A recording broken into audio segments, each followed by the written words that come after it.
Hello and welcome to this next video where we will be looking at epidemiological studies, some of the different types. Epidemiology, remember, is the study of human populations, and usually it's associated with the study of specific diseases in human populations. So epidemiology will be looking at how common a specific disease is in different human populations. So you should be able to now define epidemiology, describe the different types. So there's three different broad categories that we're going to look at, and you should be able to differentiate between each of these by the end of this video. We'll talk about interpreting epidemiology results. And then with that, you should be able to understand the phrase correlation does not mean causation, and how it is actually relevant to this field. So the three types of studies that we'll look at are cross-sectional studies, case control studies, and prospective cohort studies. So the cross-sectional study is more of just a photograph of what's going on at this specific point in time. The case control studies are retrospective. That means we're going to be looking back into the past at certain things and see what certain things could have caused diseases that we are now familiar with. And then prospective cohort studies are prospective, meaning that they're looking into the future. So they're going to be following a population over time. So a cross-sectional study might look like this. You might have two populations of individuals currently living. You have the blues and the reds, and we know that the blues are living in a place called Blueville in this hypothetical scenario, and we know that they consume high amounts of blueberries, and we also know that they have lower incidences of headaches compared to redtopians.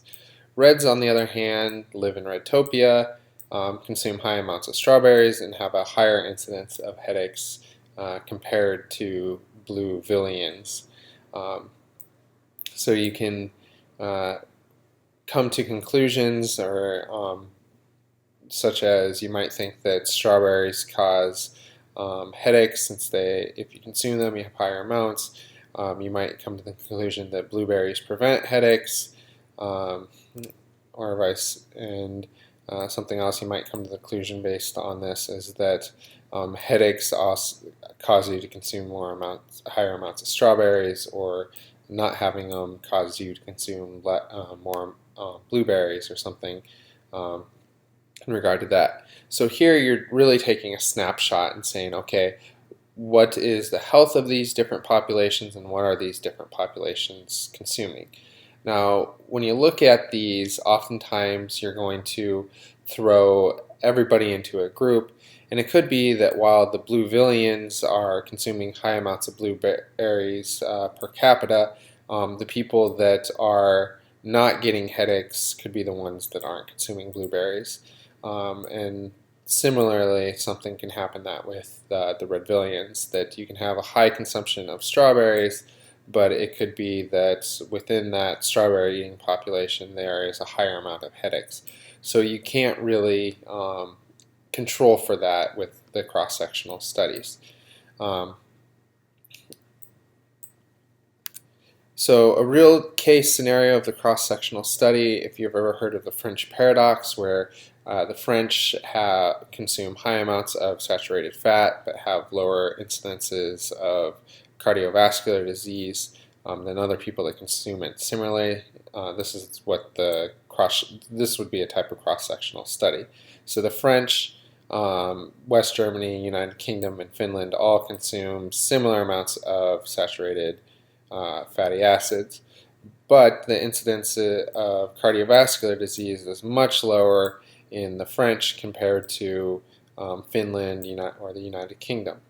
And there's been several things that have been suggested to be because of this. The most famous one is their consumption of red wine, and the resveratrol within that wine is thought to be protective against cardiovascular disease.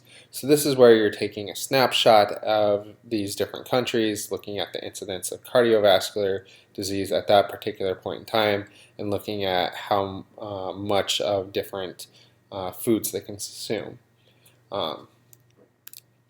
Case control studies then are retrospective. So you're going to look at two populations. One population is going to have a specific disease, and the other population is not going to have a disease. And then you might look at what they might have been exposed to in the past. So the disease might be exposed to something more commonly or to a higher degree than those that are disease-free. So and then you can kind of draw conclusions about whether that thing is causing the disease or not, and then you'd have to perform further studies on it. So you might look at cardiovascular disease. So you have a population that has cardiovascular disease and one that does not. And within this population, you might find that there are individuals that have a high amount of trans fat intake, and also a population that has a low amount of trans fat intake.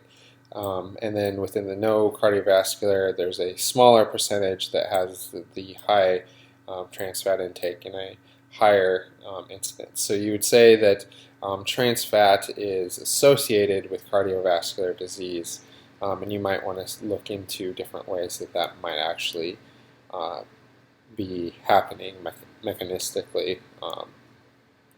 Prospective cohort studies then are going to be prospective, meaning that they're looking into the future. So like these were looking at the incidences of the disease and then looking back into the past to see what they were consuming.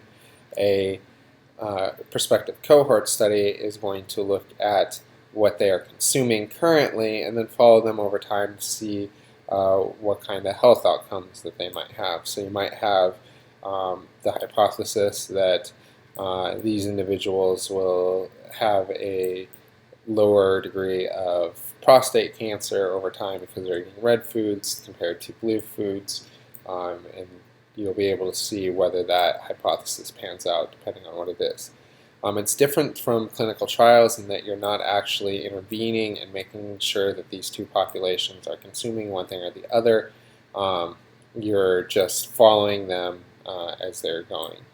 Now you will, with all of these, you will try to control for different things such as age, gender, family history, those sort of things, to hopefully be able to elucidate whether it is the one thing that is causing it or another, but ultimately there's going to be less certainty in that compared to the intervention studies that you'll see in the other video. So again, prospective cohort, you're looking at exposed, and then as their exposure occurs, are they going to get that disease more often than not? And then not exposed, they, some of them might still get the disease, but most of them are going to be disease-free, and so you might think that this thing that they're exposed to is going to lead to actually getting the disease. You can't know this with certainty, but you're kind of looking at it as a prospective area of study. So going again with with trans fat. So if you have high trans fat intake, you might find that a large population develops cardiovascular disease, while a few of them don't within that population. And then with the low trans fat intake, a smaller number of that population, or percentage of that population, is going to develop cardiovascular disease compared to the high trans fat group. So prospective cohort studies are probably the strongest of the different epidemiological studies that you can look at. There's three major ones that I kind of want to talk to you about. They're famous, and some of these are ongoing, and they've really gained information about what populations are eating and what types of diseases may be existing. So Framingham Heart Study has been looking at the heart health of people of Framingham, Massachusetts since 1948. At this point, there are 3 different generations that have been enrolled in this study, and it's really giving us an idea of what different things may factor into the development of uh, cardiovascular disease. The Nurses' Health Study really used a food frequency questionnaire to assess the dietary health habits of um, nurses. They were all female nurses, and looked at the incidence of different diseases that these people have gotten, and they allowed us to really narrow different areas of investigation as to what could be causing different types of diseases. And then the health professionals follow-up studies similar to the nurses, except that they're looking at male health professionals. And then they again received a food frequency questionnaire every 4 years. Something interesting with this one, looking at this, they looked at the incidence of prostate cancer, and they found that the intake of 4 different foods were associated with a decreased risk of developing prostate cancer. And these were pizza, tomatoes, another tomato project, another tomato product, and then strawberries. And so all of these were found to have lower incidence of prostate cancer. And this is really what's led us to studying lycopene, a component in tomato products, as being a potential protective factor against prostate cancer. Now, with epidemiological studies, I want to point out that correlation does not necessarily mean causation. So correlation, you might find that it's going to mean that 2 things are going to vary with each other. So they can be correlated together, where you have an increase in one, it results in an increase in the other, or a decrease in one results in a decrease of the other. Causation then is saying that the increase of one results in the increase of the other, or the increase in one results in the decrease of other. So on this graph, we're looking at hours of sleep per night versus the number of tests. So you measure the number of tests per week, and then the hours they get. So 0 tests, you get 9 hours of sleep per night that week.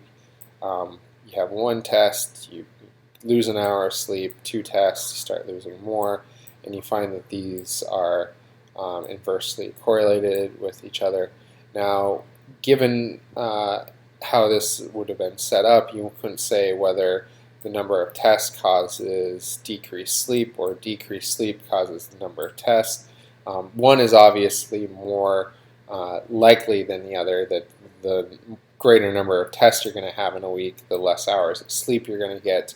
But epidemiological studies can't allow you to come to that conclusion.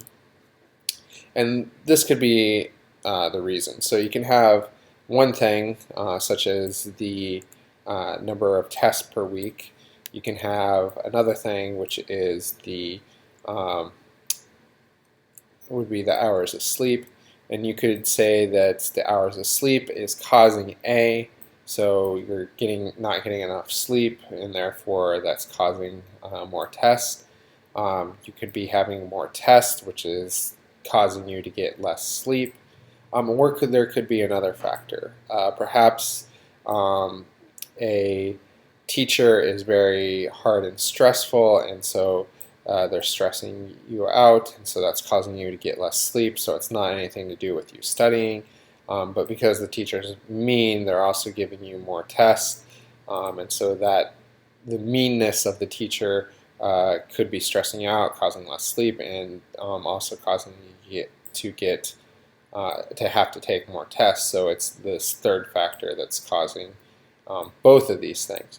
And then with these, there's also the chance that just due to random chance, 2 things are going to look like they're going to be correlated with each other, even though there is no causative role hidden or not hidden that is causing the two things to look like they're correlating with each other.